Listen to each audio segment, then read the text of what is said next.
Guys, I cannot believe this happened towards the end of my last stream, and I didn't find out about it until moments after I wrapped up. But apparently, AOC, aka Alexandria Ocasio-Cortez, live streams on Twitch and apparently YouTube, unless this is just a re-upload of the stream onto YouTube from her channel. She live streams on Twitch. AOC live streams on Twitch, or at least she started live streaming on Twitch for the election as a part of the campaigning process. Notably because, well, she's pretty loved by younger voters, or just younger people that have any interest in politics whatsoever. She's very representative of what's more popular with progressive younger people, even ones that tend to lean a little more right than average, considering she is quite populist on a lot of things having to do with the working class, which is the core of right and left-wing populism. And because of that, a lot of young people love her. And Tim Walz, despite his age, is actually very, very well-liked by young people, too. He's got energy, and he's just... Well, it's the fact that his entire career has been working with people younger than him for most of his life. He was a football coach, a teacher. He's just well put together and well-respected, and he's got experience coming off as cool to younger people, not seeming like an old fart, right?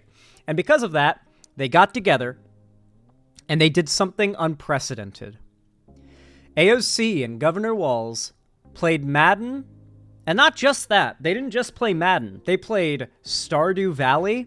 Fucking based, by the way. Just started playing that game like less than a week ago. Apparently AOC is on winter of year 4 and has like 160-something hours in the game on her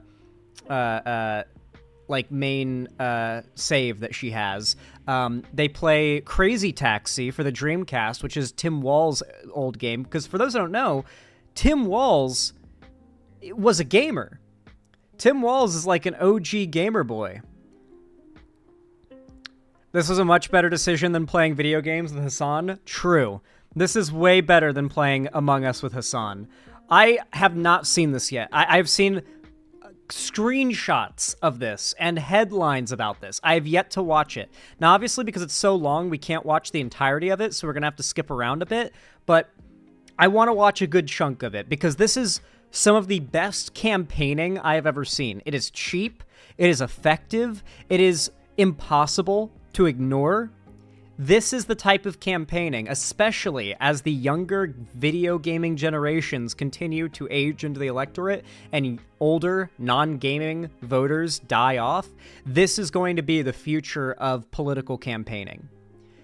It's far more cost-effective too, let's be real. Like, they're making money off of streaming more than they're losing.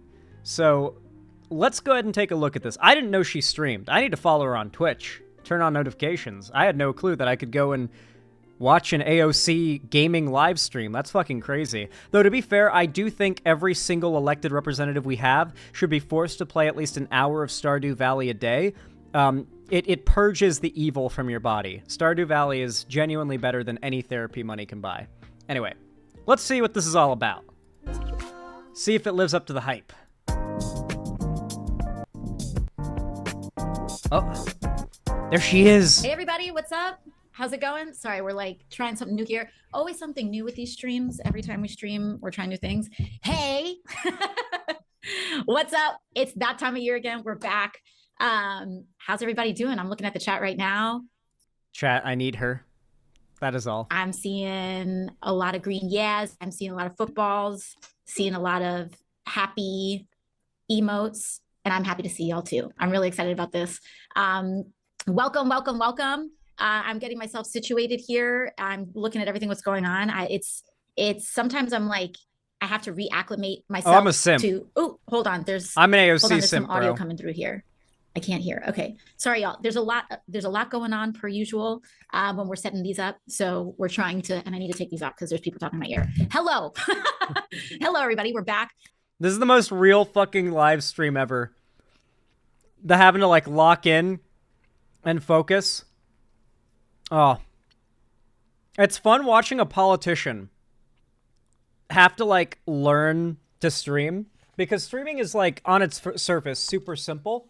but you have to do it for a little while to fully learn how to do it. You know what I mean? Like, you get the basics going in generally, but there's a cadence and a rhythm to it that you have to learn by doing. And it's fun watching her do that. I'm really excited to be on here, and we're getting acclimated once again, streaming on Twitch. My point of view here is like there's a lot moving on. I'm looking at chat. I'm looking at people getting set up in, where is Governor Walz right now? Nevada. Governor Walz is in Nevada. He is about to do a rally at MGM, and he's streaming with us before he goes out and walks into a massive rally with thousands of people. So we're super excited about that. I'm taking a look at chat, and I want you all to know, give you a quick rundown about what we're gonna be doing today. Basically how this thing came together. Lots of folks everywhere I go when I'm on the road, people are constantly asking me if I'm ready to stream again, and I constantly want to. But recently we had Governor Walz reach out. And one thing I want to say is during non-super hype election time, I feel like elected representatives being live streamers goes crazy. Like, I feel like a big part of American culture is dehumanizing politicians, and sometimes it's valid and justifiable, and other times it's toxic and cringe and inaccurate in terms of representing like the person that is that politician. And it's easy to see unfulfilled promises or blocked legislation or anything like that as worse than it truly is when you don't have the full context. Imagine being able to be a live streamer that can like get a question from chat, like, why didn't you guys do so-and-so? And then to be able to, like, respond to that comment and then just have that be out there. Instead of it being, like, mainstream news having a report on it, it can go viral on LSF. AOC explains why this policy didn't get through in response to chatter, LSF. That would be this. That is what the Democratic Party needs to make happen. And it isn't enough to have lefty streamers that, or even popular streamers that are like on board the left. There is a massive, massive amount of benefit in elected representatives live streaming and engaging with the live chat. AOC already does this with her Instagram streams and stuff too, and obviously her Twitch streams. But like, more politicians doing this. Imagine there's a disgruntled voter who thinks their favorite politician or a politician streaming did not follow through on a promise, asks why that didn't happen. That politician actually has the ability to respond and even say, oh, if you don't believe me, here's the article. Like, it's here. See, a lot of different outlets reporting on the fact that we got blocked. The GOP blocked our move to pass this bill. I really thought we could, but the midterms did not go how he wanted. Let's say the House is leaning really red and shit gets blocked. That would be so powerful for politicians to actually have a connection with people on that level. And a literal parasocial relationship, the likes of which only Trump has ever achieved before. And I talked to him a couple of weeks ago too, and he was kind of interested in streaming with us. So we're really, really excited about that. I'm stoked about it. And so I wanted to see what he was down to play. And I was like, hey, do you play Madden? He was a football coach. And he said that he played Madden with his kids. He used to play Madden with his kids. He hasn't played in a minute, but you know, he's a football coach and he was really, really excited about it. He also has an obsession with another game that will be revealed later on in the stream that I was pretty surprised to hear about. So we're going to pop on with that. It's so fucking jarring to see AOC, to see politicians talking about we're going to be playing this game later in the stream. It's so uncanny. You know what I mean? Like, I don't know. It'd be like if you had like this like little restaurant that you went to in your neighborhood and it was just like your favorite restaurant to go to. And it's this little like mom and pop restaurant and you love it and no one goes there. It's really empty. And then one day you see like the governor of the state there just eating a meal and you're like, yo, you know about this place too? And he's like, yeah, this is where I like to go to have a good meal. It's usually pretty quiet. No one ever recognizes me. Like, it feels like that, you know? Like just a bizarre crossover that you would never expect, but you also should, right? Yeah. I'm excited about that. I'm taking a look at chat. And I also want you all to know that yes, we're gonna be playing games, we're gonna be playing Madden. I might also bring you all to my Stardew, to my Yeah! Stardew farm that I've gotten going on, so you Oh, can take a Stardew's look so at good. it. And I might start off with some Stardew. We might go to Madden. The problem is that My understanding is if you want to date any girl that plays video games, you have to play Stardew Valley with her. So I figured I might as well just get through the hurdle and play the game, and then I end up liking it. But yeah, you have to play Stardew Valley if you ever want to date any woman who plays video games. Those are just the rules. I don't make them. That's just how it works. Gotta play Stardew. okay, sorry if I'm a little bit all over the place here, but I'm getting myself situated. On the Madden situation, I have never played Madden before. Oh boy, neither have I. In terms of how I grew up in a baseball household, followed by basketball, followed by soccer, and football, very minimal presence in my household. So I really feel like, I've had to acclimate myself with football and Madden at the same time. So if you all are casting bets right now on who has the Sure, advantage, Beth. I'm gonna say advantage to Coach Walz. But I've also have experience with video games, and I play League, I play.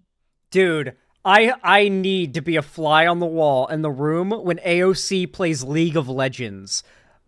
The most toxic game. Do you think AOC rages? Do you think AOC talks shit? Because it's League. There's no way she doesn't talk shit. Like, if a teammate is inting or something, there's no way she doesn't tell her, like, retarded teammates to stop, like, feeding the team. Like, stop feeding the enemy tower, you dumbass. Who does AOC main? Who does AOC main? When I played League, I would just play Draven because I like catching the funny axes. Before that, I played a good amount of Sivir and a little bit of Ashe, but I always found Draven to be the most fun. But, bro. Who does she main? I have to know. Other slower games, Stardew, but I have like a fair amount of Super Smash Bros under my belt too. So on mechanics, I don't know. Okay, here's the big question. Do you think she plays a support? Supports are actually, pretty skill requiring in League, so it's not like this would be like the healer girlfriend class type stereotype, but like, do you think she plays a support? I feel like she'd have to play a support. I feel like AOC would play a support. Someone find out who AOC mains. But I will say I had a little bit of a Stardew binge last night, and then I forgot all the controls for Madden. So I don't know. So we're gonna be playing games. That's actually real though. When you're switching between very different games control-wise, or even worse, ones that are similar controls but have fundamental differences that are a big deal, that's the worst. That is the worst. I also want you all to know that this is Summerstar just posted it. She plays Sona. She mains Sona. Huh. So she does main a support. Sona is a support, right? I haven't played League in a while. I'm pretty sure Sona's a support. going to be a substantive conversation too. And so we're not going to be, sidelining important issues. It's important to me. She's Silver 3. Pretty good. That we are able to talk about things that are really important to us. And of course, as we know, and this is one of the things that I've been doing when I hit the road and getting out the vote in places like Pennsylvania, Wisconsin. I have a couple of other campaign stops that are really exciting that we're going to be announcing. I do want to leave. I would love to play this all with no cuts, but this is an hour and 20 minutes long, and I want to get to... Yeah, we're watching this bit. We're watching the bit where she shows her... We're watching the bit where she shows her farm in Stardew. 100%. So here's her saves. This save in particular stands out. She has definitely played a good amount of Stardew. Winter of Year 4. She's played a bit of Stardew. To give you an idea, I'm on Winter of Year 1. So she's played more Stardew than I ever have. I want to show off my farm a little bit. We've got This is my personal farm, which is Alexandria. And then I started a new farm last night, which I named the AOC farm. It's supposed to say capital. Well, those are character names. Her farm names are actually in Spanish. Capital Crete Farm, and then Cielito Lindo Farm. What do those mean? Does anybody know Spanish or want to translate the farm names? Because I don't know. I think it's cool that she named them in Spanish. That's neat. Little critter farm, but the R Little got cut critter. off. But I'm gonna show you. I want to show off because I don't want y'all to think that I'm new to this. I'm true to this. Okay. I got 169 hours in. Someone asked me who did I marry. I am unmarried. Period. What? Okay. I don't need no. Damn. I listen. Okay, chat. How fucking crazy would it be if even AOC cannot resist the pull of a goth GF, and also, like everybody, like every red-blooded male who plays Stardew Valley, goes after Abigail. Abigail's my girlfriend in Stardew. I give her purple rocks and she eats them. No man on my farm. I'm just kidding. I mean, I'm not kidding about either of those things, but it's a choice. Oh shit. She's got friends that are playing with her. Checking my mail, okay? Oh, wait, no, that's a coup. Okay, never mind. This is a single player. I may have given her alcohol. I forgot what that was about, but okay, it's wintertime. So I'm just proud of my farm here. Look, I got my mayonnaise to pick up. It's a bad month or a bad season to show off the farm because you can't grow anything in winter besides one plant that can grow in winter. And so she can't really show off her farm in winter, sadly. So she'll probably have to switch to the other world that's not as far along to show what it looks like when it's not snowing and you can actually grow crops. Oh, they're not happy with me. Uh-oh. Okay, the duck is not happy with me. I forget what the duck's name is. Is it Rotsley? Oh, shoot. Hold on. I got my hay. Wait. Okay. With a job like hers, Stardew is probably her therapy. Guys, I'm not gonna lie. Playing Stardew with my friends after stream every few nights genuinely might be the most, like, therapeutic, like, mind refresh. I feel like I am just generally in a better mood all the time since I started playing Stardew Valley. It is a magical game with healing properties, both physically and mentally. Both the farmer and Shane has a bone to pick with Jojo Mart and Desire Touching Grass. Oh yeah, Stardew Valley is also, like, the perfect game for someone like AOC to play because it's a very progressive, like, one of the main plots of the game is that Stardew Valley, I should say Pelican Town in Stardew Valley, is this nice little town where everybody is running like their own basically mom and pop shop, their own family-owned business. And Jojo Mart, which is a massive corporation, it's like a mix of Walmart, Amazon, every awful massive corporation you can think of combined, is trying to take over the town. They've got across the river a big superstore set up, and they undercut the local merchants, but they also they do everything in their power to offer a better service than the local merchants. But if you support Jojo Mart too much, they end up winning in the end. So your purchases, because you end up being like this farm's like biggest baddest motherfucker, like, or this town's biggest baddest motherfucker with your giant ass farm, and you're going down in the mines and killing monsters and gathering like rare ores and stuff. You end up being the beating heart of the town's economy. And if you're giving all your money to Jojo Mart or Jojo Corporation, they take over the town and it falls to like corporate greed. But if you support the local family-owned businesses, then Jojo Mart can't get the competition or doesn't have like the competitive edge to get into the town, and you're able to keep Pelican Town as like a nice little, like, quaint little town run with family businesses.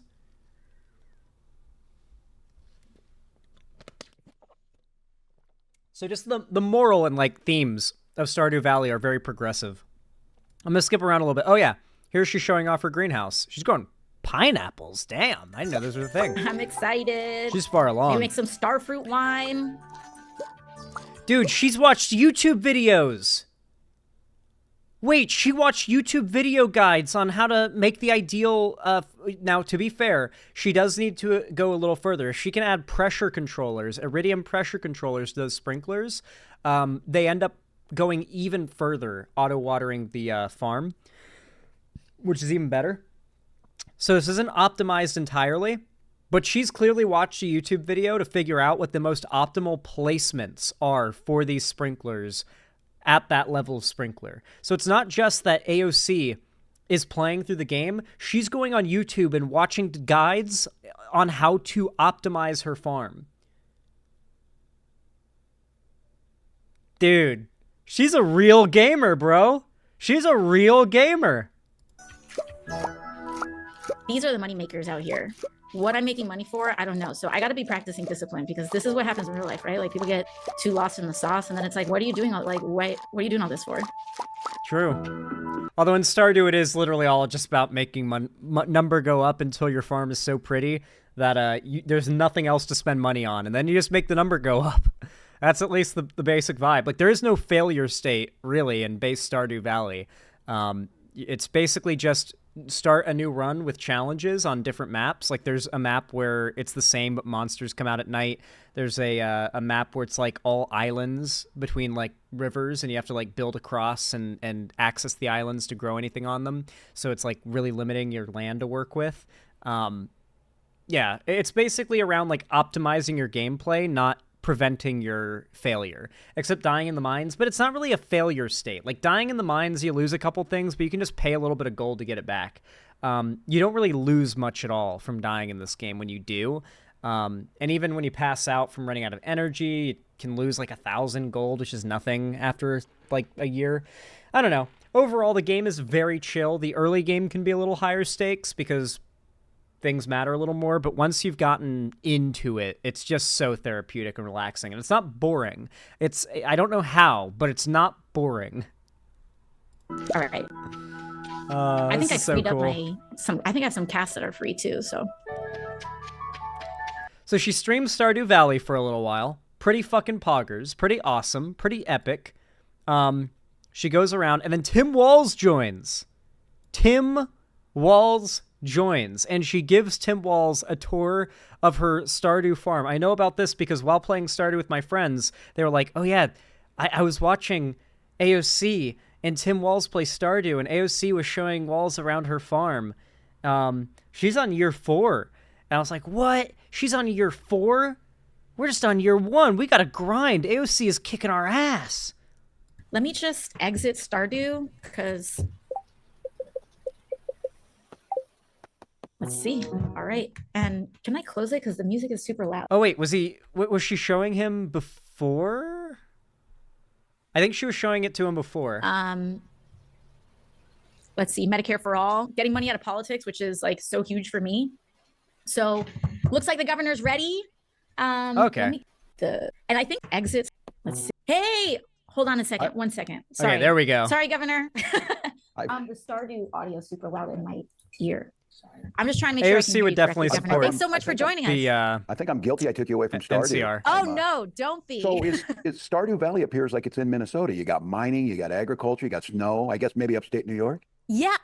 It's actually more likely than not, it probably takes place in Washington State. Concerned Ape lives in Seattle, for starters. And on top of that, as someone who is very plant obsessed, I guess you could call it, I love walking around Seattle and just looking at all the plants. Every tree here blooms and then produces fruit. You've got peaches, apples, plums, cherries, fucking, like, I have seen apple trees way down to the ground with apples, dude. Everything you can imagine can grow here almost. There is corn. There is pumpkins. There is fucking like there are somewhat tropical fruits that grow in like the more like temperate areas of Washington because there are microclimates, and then there are areas where you've got like much more cold preferring stuff like apples and whatnot. It is insane how much stuff you can grow here in Washington. Everybody has insane gardens here, and every season there is a whole new like list of things you can plant and harvest. So basically, if I were to guess, if there was a accurate real life location for like Stardew Valley or Pelican Town to be, it would probably be Washington. It would probably be Washington State. Granted, like Minnesota or upstate New York would probably work too. They're pretty similar, but judging off those two factors, where the creator comes from and how it is here, it's probably meant to be somewhere in Washington. I was just gonna say, I felt like you might like Stardew because you could probably give me some tips on a whole different amount of things that I saw you farming there. That's my rap there of Vietnam farming. So no, it's good. Hey, thanks for having me. I was enjoying the heck out of that. That is true. Also, Stardew Valley being a game about farming and a politician playing the farming game, that's all about like being a homegrown farmer taking care of your local small town. That's gonna there's a voter base to reach with that for sure. Yeah, I just learned something too. I did not know. Maybe I should have. That what we have in common. My dad too passed away when I was 19. I had a little brother in elementary school, and I talked about it too. The Social Security survivor benefits protected my family, protected my mom. I had no idea. Dude, this is so neat that like two politicians that maybe talked a lot and were like maybe they've spoken before a lot, but like because it's like more chill, it's a live stream and they're meant to be kind of chill and relaxed and hanging out. They get to like actually get to know each other a little bit. Like this is how you form friendships with other streamers pretty much, Like you just talk to them on stream and you hang out a bit. God, this is so uncanny. I have no idea. I'm sorry to hear that. It's cool, but uncanny. Like you said, you don't want it to happen to anybody, but boy, I'm certainly grateful it was there. And again, we pay into that. So I've been kind of out there because I'm a little bit miffed. Donald Trump's proposals will bust Social Security, and for families like ours, it was the difference between potentially losing your home and things. Yeah. So, no, totally. No, absolutely. And I'm sure you can, in having that experience, I'm sure you can testify yourself in how those benefits, especially for our younger siblings, it can help them go to college or get an apprenticeship or try a job for the first time. Or, my mom, my mom being able to access my dad's Social Security benefits as a survivor benefit. My mom went back and had American to get a job, politics are healing. Medical debt broke her. But I oftentimes talk about this when I hear people say, "Oh, just pull yourself up by your bootstraps." We didn't have any boots. Social Security survivor benefits were the boots, and we pulled ourselves up. And my little brother went to college, and my mom went out and got a job and continued. It's just really smart. So when I hear these guys call it a Ponzi scheme, I guess Donald Trump doesn't care if he gets a Social Security check. My 90-year-old mom does. She needs it, and she paid into it. So I appreciate you saying that. But hey, how about this? I'm grateful you have me on. I'm kind of the old school guy in this. For some of you, I started out. I was of the age where Pong was coming online. Like I'm first generation gamer. I was a master of asteroids in the arcade. Were the only place you could play it. Original Pac-Man. Missile Command, some of those. So would you like hit up our arcades? We gamers need representation. We've been asking for this for a long time. It's time for us gamers to make our voices heard at the ballot box. It's time for us to be represented. Gamers rise up. You guys remember that, right? Gamers rise up. Where's that energy? Like they see, this is a real generational because I'm like in Stranger Things. Yes, they didn't have them at home. No, we didn't have games at home. Look, there was a rich kid that got an Atari 2600. That's true, by the way.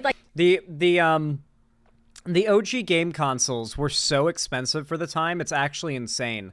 The price has barely been adjusted. Like the prices are actually a lot the same, despite inflation, which really goes to show how much more expensive these things were back then.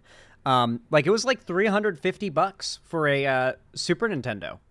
If I remember correctly, is that accurate? Is it 300? Was it like $350, $400 for a Super Nintendo at the time? I think that's accurate, and that's not far off from what it costs for a PS5 or whatever new console comes out today. So like the old OG consoles were real expensive for the time. The original NES was $500 in the 80s. So $500 controlling for inflation, that's a lot in the 80s, dude. Yeah, it was the rich kids who could have games in their homes in the beginning. So he is absolutely right here when he says that like to be a gamer early on was to spend all your time at the arcade. Or if you had a rich friend, you could spend time at their house, but like most people don't have a rich friend. So yeah, no, this is a real gaming history story from an OG elder gamer. Like the red with like the red thing on top. It was original, like kind of like wood grain. And this kid was so rich, they had 2 floors in their house. That thing that I couldn't believe. So if you had an upstairs, that was something. But no, it was really cool. But we would go to the arcades and thing. And then eventually it moved into like the bars. And it was a thing when you grow up in a small town, everybody's in the bar, kids and everybody in the games. So holy shit. I just realized something. Yeah. Me having this house, renting the house that I rent now, is the first time I've ever lived somewhere that's 2 stories. Granted, it's a basement and a first floor, but that's still 2 stories. The basement's finished. I mean, this is just a room. Yeah. This is the first time in my life I've lived in a building with more than 1 floor. Granted, I grew up in Florida, but yeah, I mean, where I grew up, I mean, everywhere here has a basement or is multiple floors because of the geography mostly. But man, in Florida, you got to be wealthy in those like really flat places. You got to be wealthy to be able to afford a place with more than 1 floor or just a basement. Like, it's way more expensive to have an extra floor, like a lot. That was me. And then I got into gaming consoles. I was a Sega guy, a Dreamcast guy, which I heard about this. I thought it would conquer the world. You hear the story. I sold it on Facebook, and the kid who got it still has it. I think it's so great. Are you serious? Yes, he still has it. Do you know what his name is? Whoever has Governor Walz's Dreamcast. Get that kid on here. He has it. And they did a story on him in the Minneapolis paper that They did. I covered Dreamcast. this. It looks like he played Madden. You know, that was like the Madden with the little square guys that were all pixelated and everything. Not like the Madden where you're going to whip my butt on, I'm sure. Dude, this is so peak. This is so peak. I think here's where I'm going to draw it to an end because there's not like it's mostly just talking about how cool this is, but like I just wanted to do a segment about this because I had to talk about it. This is a big deal, guys. Like I get that for now it's you know it's an election stunt, right? But at the same time, this shows the Democrats are not only recognizing the importance of like the internet, gaming, and the streaming space for reaching younger voters, but like the Democratic Party is seemingly moving in a more young, people-appealing, savvy direction. The Democrats are and never have been static. The hyper lefties love to talk about the Dems like they're these hyper conservative or centrist at most, people, but the Dems are constantly moving left. The Dems of 8 years ago aren't the same as the Dems of today.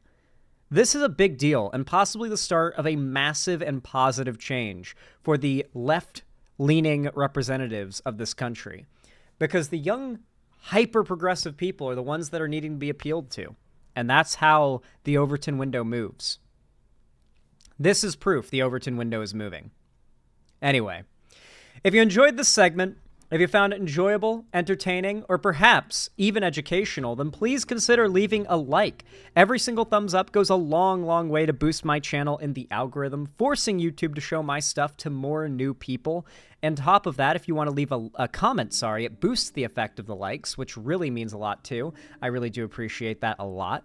You can also support me by subscribing and ringing the bell icon to turn on all notifications so YouTube actually tells you when I go live or upload a new video, because trust me, if you don't, they won't.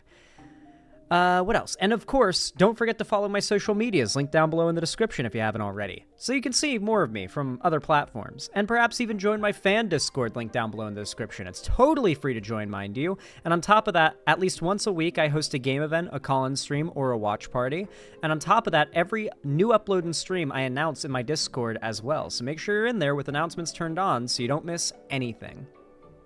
Finally, if you want to support me directly, you can do so by financially supporting me, I should say, if you can afford it, by donating, subscribing, or gifting a sub on my website, xanderhall.com/live, or supporting me through YouTube, Twitch, Streamlabs, Stream Elements, Patreon, or buying merch, the Streamlabs link down below. Regardless of how you support me